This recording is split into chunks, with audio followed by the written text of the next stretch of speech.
I'm Danielle Royston, and this is Telco in 20.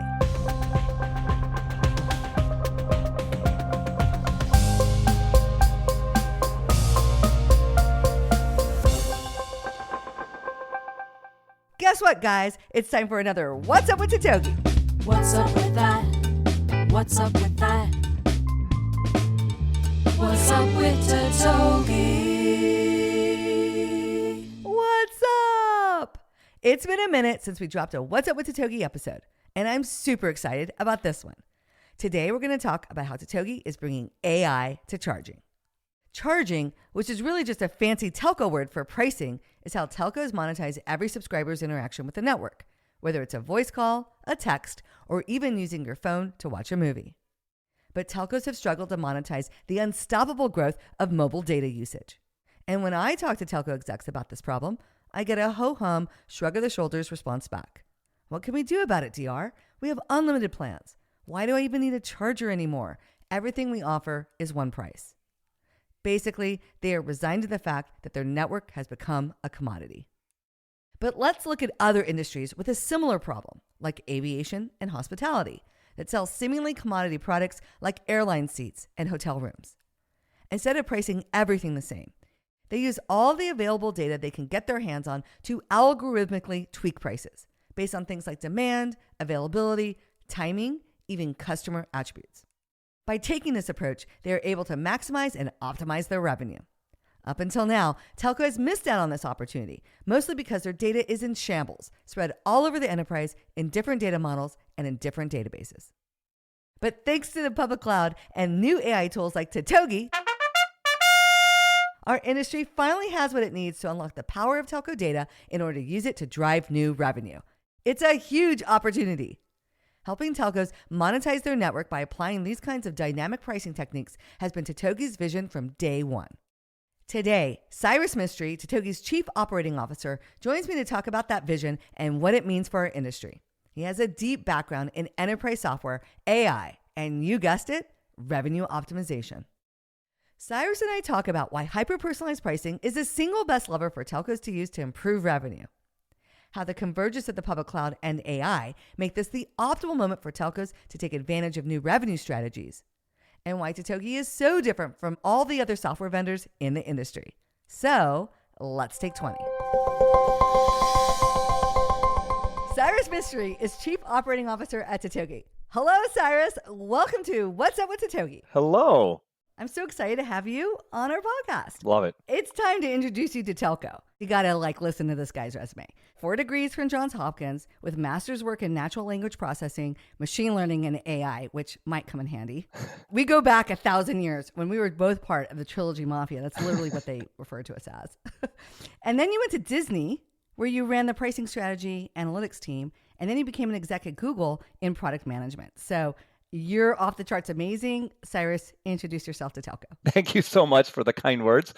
Yes, I have done quite a bit. Yeah. At Johns Hopkins, I was very fortunate to work on early natural language processing. The guy I worked with actually went on to start the Microsoft Natural Language Labs, which was very cool to be in the early parts of all of those technologies. Mm-hmm. And yeah, at Disney, I was very fortunate to see firsthand how enormous companies use pricing and how powerful a lever pricing can be. They were obsessed with the more data you have, the better results you can get. Mm-hmm. They created detailed price elasticity charts for every single product. So I got to really get into pricing. I loved it. And similarly at Google, I did a lot of pricing stuff for a lot of different products. Yeah. And so now I've dragged you back into doing more pricing for telco. And so the first product Totogi debuted was charging as a service, and charging is basically pricing, right? It's figuring out how we're going to monetize every interaction with the network.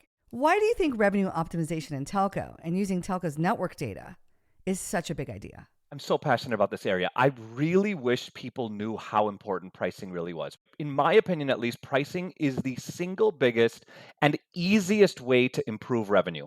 And if you think about other industries like the airline industry, hospitality industry, they don't have a few people that think about pricing. They have enormous revenue management organizations, and they do hyper personalized, minute by minute dynamic pricing, exact forecast models. You all know this. You sit on an airplane and the person next to you is paying something completely different than you, right? Totally. Yeah.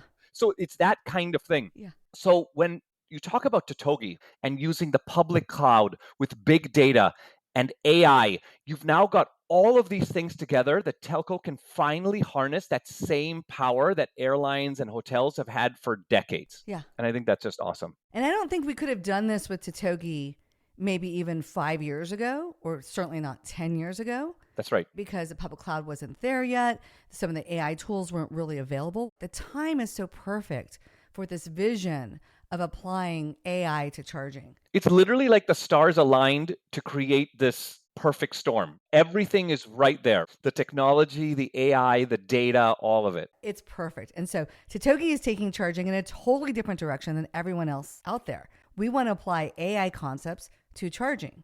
But as you know, we see a lot of other vendors claiming they do hyper personalization, or they're building their own churn models, or they're applying AI to their products. And so it's a little bit of buzzword bingo out there. It's hard for telco execs to figure out what's real and what's just a bunch of talk. And so, Cyrus, what do you think is different about Totogi's approach? I mean, it's so different. And I think that's probably the best part. From the day I joined, I was so happy that Totogi had set up its tech foundation literally to be built for the future. Yeah. They thought it out, and I absolutely love that. Yep. Now, you think about it this way. Almost no company that would start today would start by creating some on-prem software that requires like 7 2U servers and complex installations and upgrades. If you were making a CRM system today, we'd make it in the public cloud. And yet there are still so many of these ancient on-prem systems. Of course, the right way to use the public cloud is not just to put your on-prem software there. You have to have true multi-tenant SaaS offering. And multi-tenant means no specific installation for each customer. That's the best way to explain it. Yep. You're a new customer, you get a login and you're up and running. That's one of my favorite parts. And Totogi was truly built that way right from the beginning. Yep. And then the other piece is it's not that you're just a multi-tenant, you're SaaS, you're built on the public cloud. All of that is foundational, but it also means that you get tons of highly structured data across every customer. You need to have each piece before in order to do the next piece. Yep. And it's exactly because you are multi-tenant, you're SaaS, we have this highly structured data. It's basically purpose built for AI is the way I think about it. Yeah. And I think what drives me crazy is when software vendors know the public cloud is the future. They know they're behind and they can't really get there. So they say, well, yeah, we can host your software in AWS or Azure or GCP. That is not a true SaaS offering. Yeah. In fact, if you really want to know whether it's a SaaS offering and you want to make sure you're in this next generation, if you ever hear a version number, at any point, it's not a true SaaS offering. SaaS offerings mean we take all of the work to make those seamless upgrades every single day. You just get new features. I love this point that you make about version number. And I think that's what's different about Totogi's system, right? It is truly multi-tenant SaaS. And so when we put a new feature on the platform, everyone gets it while they sleep. You don't deploy it. That's exactly right. Upgrades are painful and you don't ever want to do it. Yeah. And the other thing I think other vendors do is they really treat the deployment like it's a choice that a telco can make in terms of a location. Exactly. And for us at Totogi, because we had the vision around hyper personalization and using data to drive revenue for telcos, we had to build it in the public cloud. You couldn't do it on the ground because we knew we needed tons of data to make this work. And we needed the data of all the people using Totogi to be able to build on the AI vision. We couldn't do it customer by customer. 100%. In fact, if you look at the older on-prem vendors that are out there, to do the true powerful AI, they literally have to extract it out and then use the public cloud. And of course, they don't have enough data. Yeah. And it's not real time and it's incredibly costly. So, yeah. Right. So we were intentional about how we built Totogi from the start. It's perfectly set us up to execute our AI and ML strategy for hyper personalization. And our approach is to have one model for all customers. But we get a lot of questions, as you know, about having a single ML model versus building custom ML models for each customer. And so how do you field that question when we get it from prospects and customers? Well, okay, I would start by saying creating a state-of-the-art model for telco monetization to use it for precise price targeting or churn or ARPU optimization It is not easy to do this, but it's also very costly. You need trained data scientists to constantly work on the models. And by the way, a strong data scientist in Silicon Valley is easily going to cost you $750,000. Yep. ML models, they don't just sit there. Mhm. They need constant maintenance Yep. as your data changes, as the technology changes, as the chips change. Totogi is not only taking on that expensive cost, but we get to distribute that same fixed cost across the entire customer base. So every single customer gets the value of the incredible genius Silicon Valley minds we have and the churn experts that we have and Yep. the AI experts that we have. I mean, I wish you could see some of the resumes of these people. Yeah, it's insane and expensive. Yeah. Yeah. And so, again, if you really want to have a best in class model, I think the other piece is we're focused on one. There's no such thing as, oh, the big customer gets all the attention and gets all the resources because they're super important to Totogi and we can't script that model. That's right. But because we're pouring all of our effort into one, it literally is the best for everyone. And so this is really attractive to MVNOs that certainly couldn't do it on their own, but they're getting the level of a tier one ML model. That's right. And so I think that's another really great point. Not only Totogi being able to focus all of our resources and our investment, but also the customers get all of the benefit and it's shared. It's awesome. That's exactly right. Just to add to that, this is not a side project. We have a full dedicated team of experts working on this every single day. Yeah. And I think that that's the kind of focus you need. Well, this is the vision of charging. I think a lot of people get confused. They're like, oh, you have a charger. And they kind of put us in the old charger way of thinking. Right. And I'm like, well, sure. Yeah, we can do charging the old way with plans that you design for everyone. But we're trying to do that airplane model, that hospitality model. That's right. And so the vision around charging is the AI side.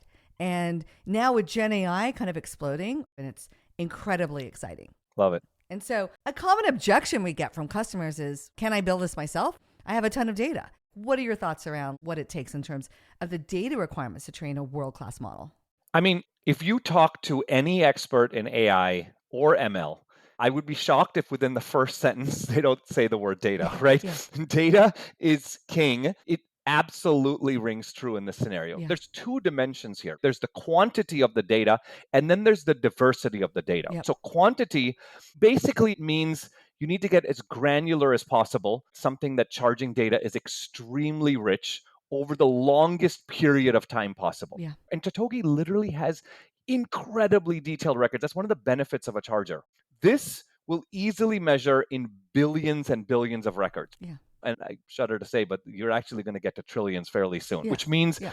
you'll need the computational power to process all of that. And by the way, that's where you need the public cloud. Like, Yeah. this is not even feasible on-prem. Can't do it on-prem, No, for sure. you cannot. Yeah.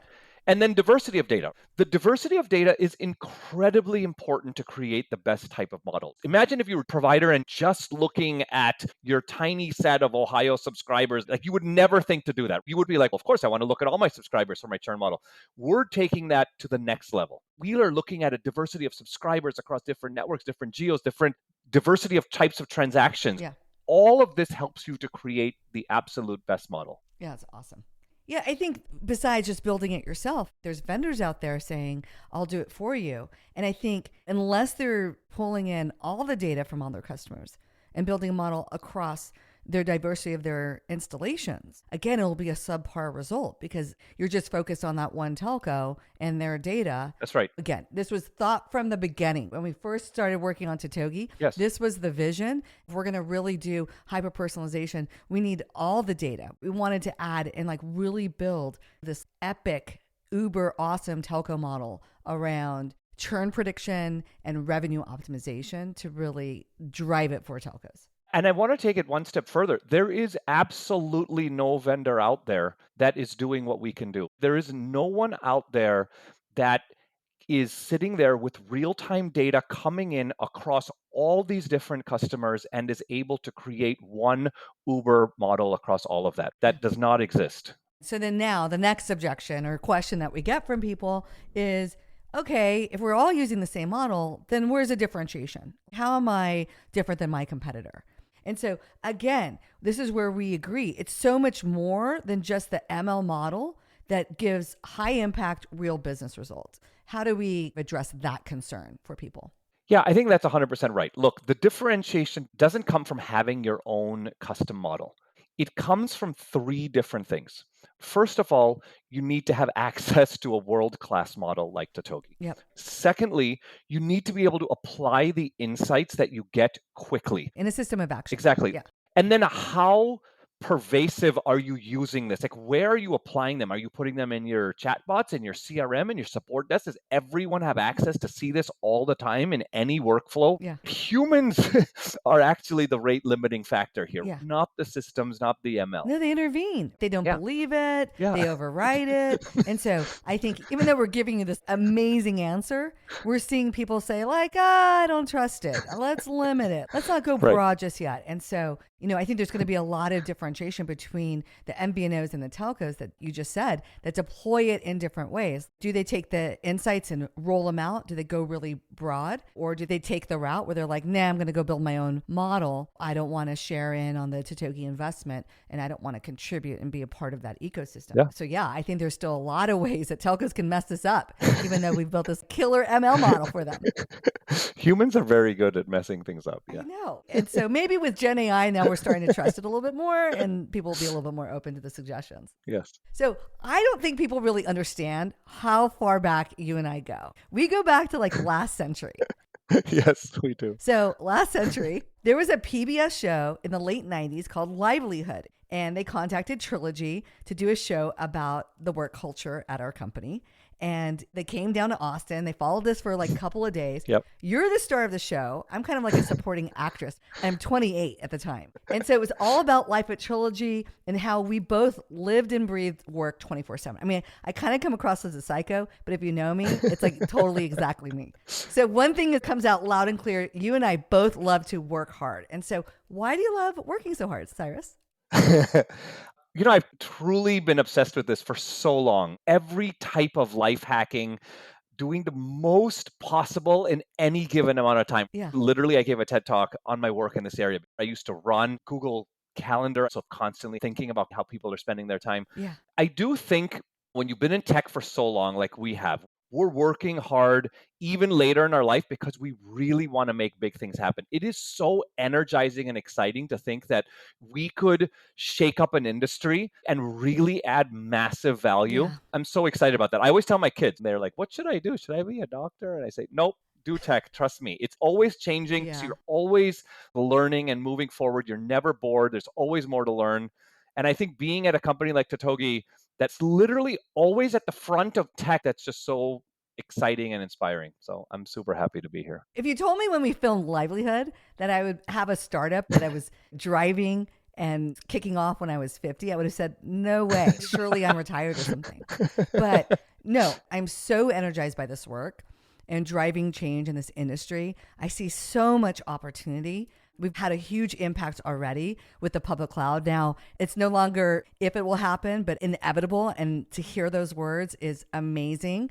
And now with AI just exploding, let's go after it. Let's go change telco. Love it. I know, it's so amazing. Well, Cyrus, this was such a great conversation. And thanks for coming on the podcast. Thank you. Awesome.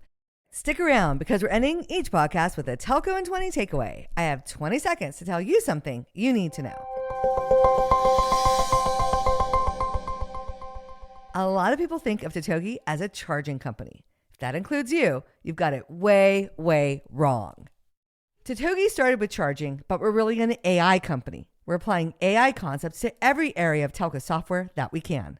We want to throw away the bajillion lines of code that the industry uses now and start all over with a public cloud and AI-first mindset. When we started Totogi in 2020, we knew we would have to use the public cloud because we needed its scale and constant software innovation to fulfill this vision. The other telco software vendors out there don't have this mindset. They're trapped in the past, in their walled gardens, still putting deployments out there on premise. They treat the public cloud as an infrastructure provider or a data center. Totogi treats the public cloud as a software ecosystem. With our approach, you can't be cloud agnostic, hybrid cloud, or even private cloud. You have to be all in on the public cloud. Our public cloud of choice is AWS, which is hosting its annual cloud conference reInvent this week in Viva Las Vegas. It's running now through December 1st. I'm here. Are you here too?